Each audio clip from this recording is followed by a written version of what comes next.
Good morning. So, this mechanism is to show the hydration of alkenes. This in this video, I will convert the 3,3-dimethyl 1-butene into 2,3-dimethyl 2-butanol. So, the first step is formation of carbon cation by protonation of alkenes. So, the carbon-carbon double bond in 3,3-dimethyl 1-butene contains a pi bond, a region of high density uh, of a high electron density. The pi electrons are more loosely held than the sigma of electrons in a single bond. Therefore, this region acts as a liquefied for a site that can donate electrons. H2SO4 serves as the acid catalyst in this reaction. Within the H2SO4 molecule, the oxygen atoms are more electronegative than the hydrogen atoms, leading to partial negative charge on the oxygen atoms and partial positive charge on the hydrogen atoms. This electronegativity difference makes the H atoms electrophile sites, exhibiting a partial positive charge and attracting electrons from a nucleophile such as alkene. And the two pi electrons from the 3,3-dimethyl 1-butene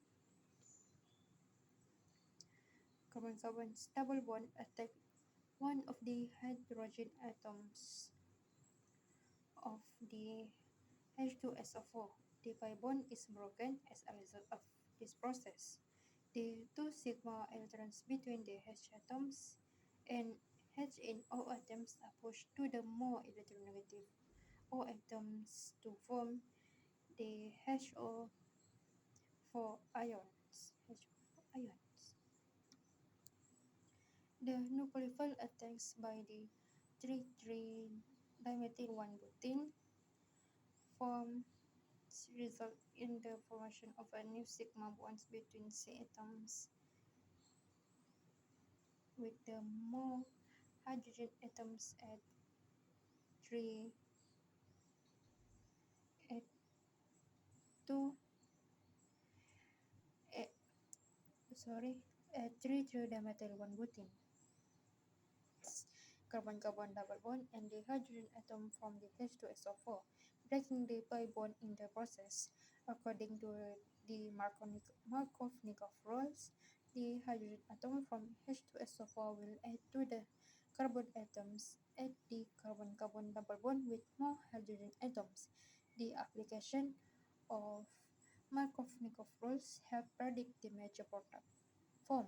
The Regius relativity is determined by the stability of the carbon cation intermediate formed during the reaction. Thus, the secondary carbon cation is more stable than one primary carbon cation for the steps.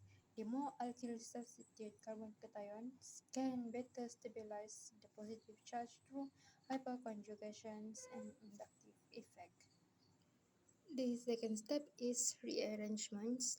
In the carbon cation's intermediates, neighboring hydrogen atoms, along with its bonding electrons, migrate to the C atoms, carrying the positive charge.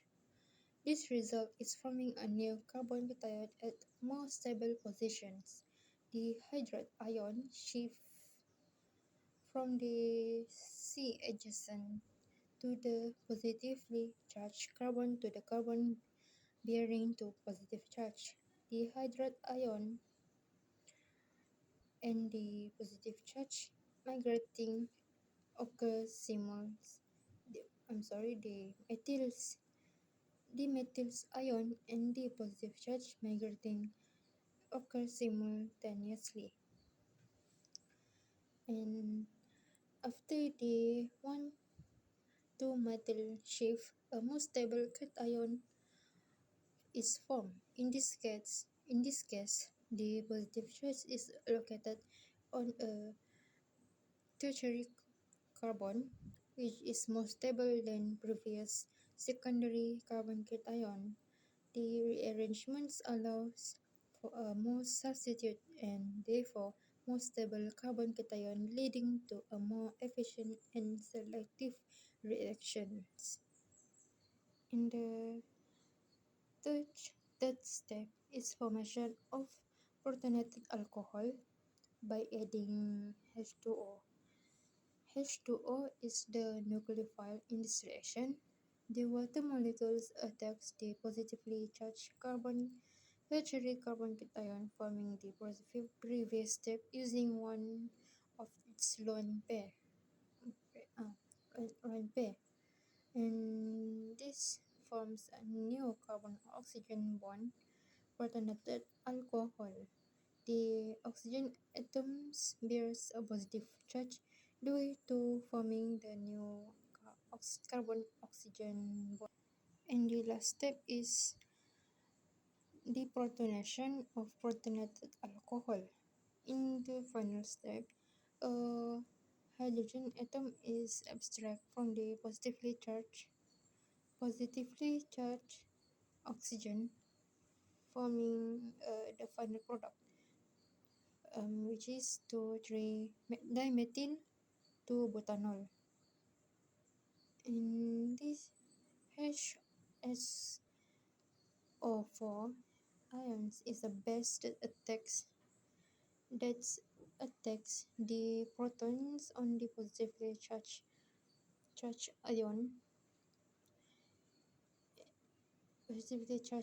oxygen atoms. The HO bonds break and the electrons from the sigma bond are pushed towards the oxygen atom. And then the final product is 2,3-dimethyl 2-butanol. Form after deprotonations. It's important to note that using sulfuric acid as a catalyst is crucial in facilitating the protonation of the alkenes and promoting the subsequent nucleophile attack by water. The acid catalyst is regenerate the end of the reaction, making it a catalytic process. Okay, this all. That's all from me now. Thank you.